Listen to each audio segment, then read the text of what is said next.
Imagine for a second that you have this singular obsessive goal. You want to be the absolute best in the world at something physically punishing. Hmm. Let's just say, for the sake of argument, it's bodybuilding.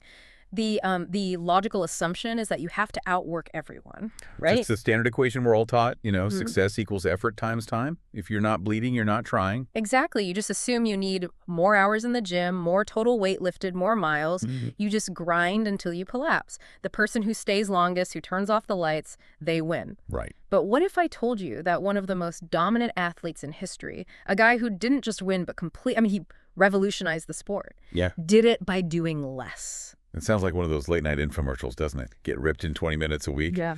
But when you actually dig into the data, and specifically the career of Dorian Yates, it's not about doing less work. No. It's about applying this ruthless, almost, mathematical logic to the work you do perform. That is exactly what we're unpacking today. We are deep diving into the mind and methods of Dorian Yates.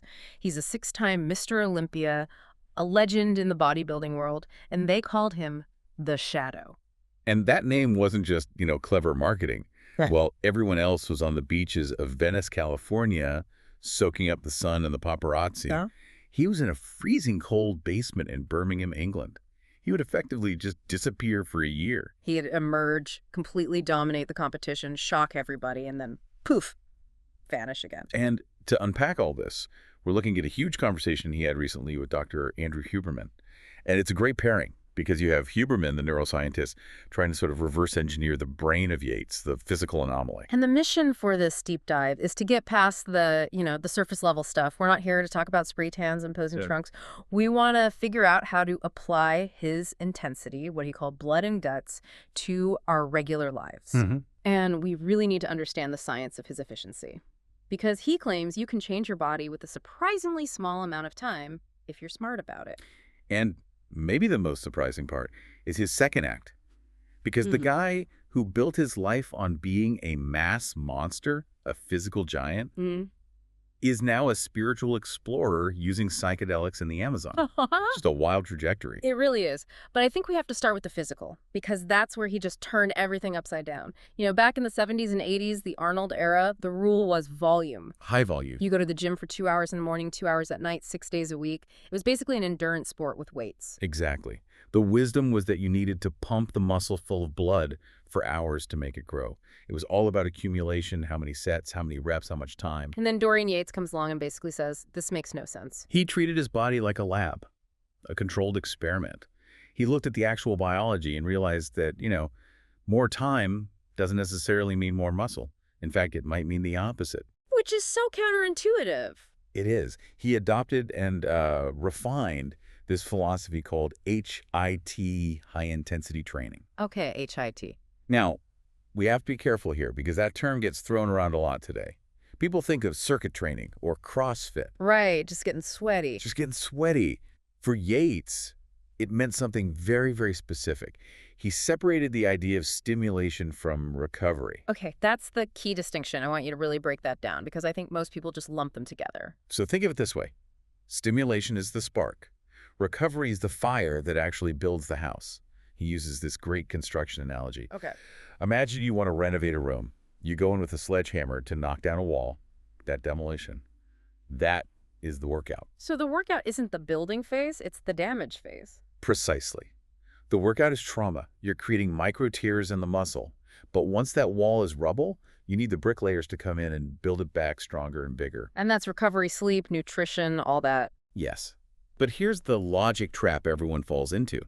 If you, the demolition guy, keep going back in with that sledgehammer every single day for hours on end, when do the bricklayers get to work? They don't. You're just smashing the same pile of rubble over and over again. And that is overtraining. That's stagnation. Right. Yates realized that as he got stronger, his sledgehammer got bigger. He could inflict more damage in less time. So counterintuitively, the better he got, the less time he spent in the gym. This is where the numbers get, genuinely shocking. He told Huberman that for the average person. And he means someone with a job, kids, stress. The normal life. Right. He recommends 2 sessions a week. 2 45-minute full-body sessions per week. That's it. I just have to pause on that. 2 sessions. That sounds like I don't know, maintenance work for a retiree, not getting the best shape of your life work. How's that possibly enough stimulus? It all comes down to the intensity of that signal. This is the controversial part, the part people get wrong. Yeah. It's the one-set mentality. Once said He'd do warm-ups, of course, get the joints ready. But for each exercise, he would perform only one working set. one set, just one chance. One. But, and this is a huge but, that set is taken to absolute, total mechanical failure. We have to define failure here because I think most people, myself included, think failure is when it starts to burn and your brain goes, okay, that's enough. Right, that's just pain tolerance. That's not failure. Yates isn't talking about, ouch, this burns. He's talking about the point where even if I held a gun to your head and said, move this weight one more inch, your muscle cannot contract. The signal is gone. Wow.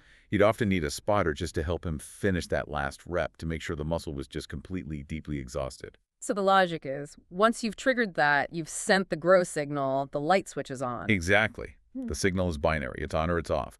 Once you've smashed the wall, doing 5 more sets doesn't smash it more. It just digs a deeper hole for your recovery system to fill before it can even start building. And for busy people, recovery is always the bottleneck. We don't sleep enough, we're stressed. We eat on the run. So Yates argues most people are doing way too much volume and way too little intensity. That's a total paradigm shift. We always think we're not getting results because we aren't doing enough. He's saying it's because we're not focused enough during what we actually do. We're just coasting. It's a psychological switch. He Yeah. talks about the mind-muscle connection. You can't just be moving a weight from A to B. You have to be so present in that one set that it's almost meditative. It's efficiency through agony. It sounds efficient, but also kind of terrifying. You have to go to a very dark place for those 45 minutes, no checking your phone. You do. But the trade-off is you get your life back. You're not living in the gym. You do the work, get out, and grow. Speaking of efficiency, we have to talk about cardio. Because if there's one thing I dread, it's the hour-long treadmill slog. It's just so boring. Oh, yeah. Yates share a protocol that just destroys that idea. He calls it 6-minute cardio. And again, the science totally backs this up. It's basically a highly optimized version of sprint interval training, or SIT. Okay, so what's the protocol? Walk us through it.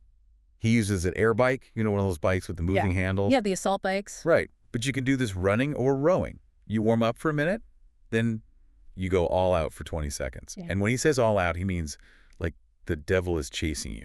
Not a jog. A panic sprint. A life or death sprint. Then you rest for 1 minute. Repeat that maybe 4 times. The total work, the actual sprinting, is barely over a minute. The whole session is 6 to 8 minutes. And he's claiming this replaces a 45-minute jog. Metabolically, yes. When you push that hard, your body goes into this massive oxygen debt. It's called EPOC. You are burning calories for hours after the workout just to get back to baseline. Whereas with a steady jog, when you stop, the burn pretty much stops. Exactly. And your heart and lung efficiency, your VO2 max, often improves more with intervals. It fits his philosophy perfectly. Why do something for an hour when you can get the same or better result in 6 minutes with higher intensity? Relentless logic. Yeah. But that brings me to the psychology of the man, because you don't train like that to failure unless you have a very specific engine driving you. And this is where the Huberman conversation got really interesting. They talked about his why. It wasn't just, I want a shiny trophy. It was much, much deeper than that. He calls it fuck you motivation. It's a strong phrase, but it feels incredibly honest. It is raw. Yates grew up in a working class part of England. His father died when he was young. He got into trouble, ran with some rough crowds, and even ended up in a youth detention center. And that's where he found weightlifting. In the detention center, Jim, yeah. It was an anchor in a chaotic life. Right. But he had teachers, authority figures, people telling him he'd amount to nothing.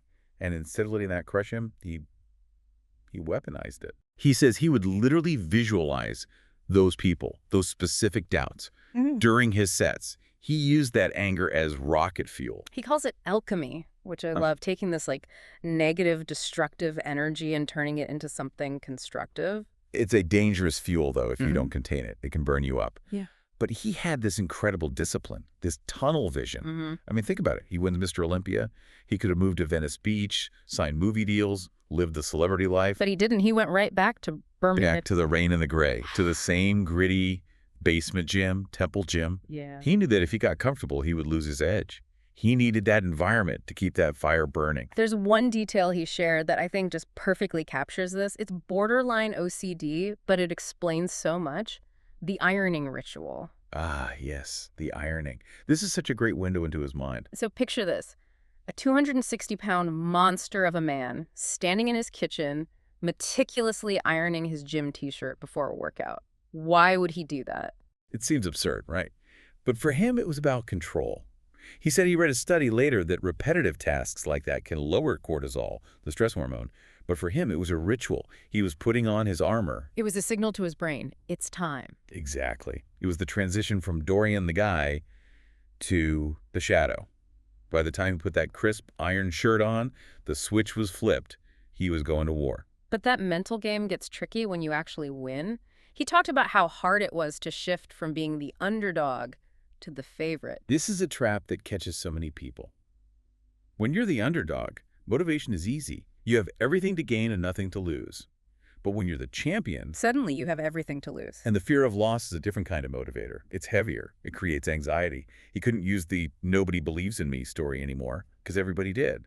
So he had to trick himself. What was the visualization he used? He told himself, "I am the bulldog at the top of the hill, and I dare you to try and take this bone from me." He had to manufacture that aggression. He had to convince himself every competitor was trying to steal his livelihood. That is intense. I dare you to take it. It shifts the pressure from, I hope I don't lose, to, Just try me. It kept him aggressive, not defensive. Playing to not lose is usually a recipe for failure. You have to play to dominate. okay, now we have to pivot to the elephant in the room. You can't talk about 90s bodybuilding, the mass monster era he started, without talking about performance-enhancing drugs. Absolutely. Steroids, growth hormone, insulin, it's part of the history. And to his credit, he was really candid with Huberman. He didn't dodge it. No, he didn't. What stood out to me was how unglamorous he made it sound. He Yeah. used this phrase, you rent the gains. It's a haunting way to put it, isn't it? Rented Yeah. gains. Because that extra muscle is built on a foundation your body can't naturally support. Once you stop paying the rent, taking the drugs, the muscle is evicted. But you're left with the bill. You are. He called it the merry-go-round.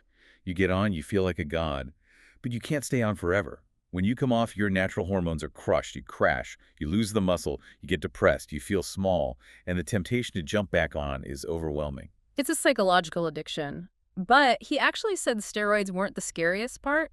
It was the diuretics. This is such an important public safety message. People assume it's the big muscles that kill bodybuilders.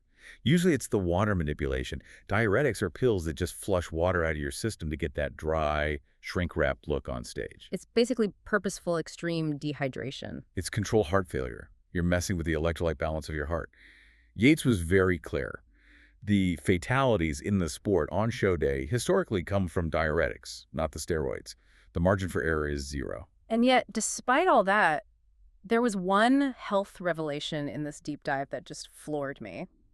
Yates is in his 60s, and he told Huberman he has actually grown taller. I love this part. He went from about 5'10.5" to a full 6 feet tall. How is that possible? Is he growing new bone? No, and this is a great lesson for everyone listening. It was posture, just pure structure. Explain that. Years of heavy lifting, bench pressing, hunching over rows had just pulled his body forward. Tight chest, rolled shoulders. He called it the bodybuilder slouch. But honestly, it looks just like text neck. Right. Everyone curled over their phone like a shrimp. We're all shrinking ourselves. Yates spent years doing yoga and Pilates after he retired. He opened up his chest, loosened his spine, and literally reclaimed an 1.5 inches of height just by standing up straight. That is wild. We worry so much about adding muscle, but we ignore the frame. Just standing up straight is a free inch of height. And it shows that damage isn't always permanent. He undid decades of compression with simple, consistent stretching. This leads perfectly into the biggest surprise. We have this guy, the Shadow, built on anger, iron, and fuck you motivation. He retires at 35, and suddenly, there's a void. The identity crisis, the tunnel he lived in for 15 years, just opened up. He had to ask, who am I if I'm not the champ?